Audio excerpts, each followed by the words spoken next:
এইটা দেখুন, সর্ষে পোস্ত দিয়ে ডাঁটার তরকারি হচ্ছে। ডাঁটা ভাজা হয়ে গেছে, আলু ভাজা হয়ে গেছে,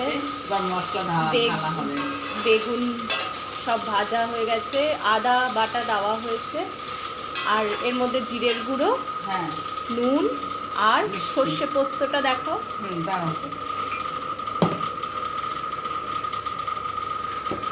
এই যে আমি সর্ষে পোস্ত বাটা বেটে রেখেছি।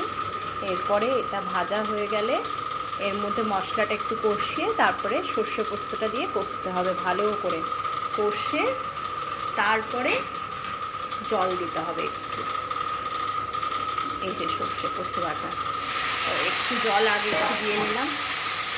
এবার জিরের গুঁড়োটা দিতে হবে।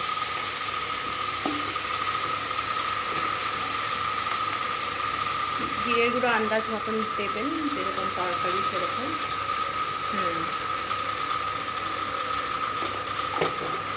তারপরে একটু কষে নিতে হবে। তারপরে হচ্ছে এই পোস্ত বাটাটা দিয়ে দিতে হবে, দিয়ে ভালোভাবে কষে আমি ফাইনাল রেজাল্ট পরে দেখাবো।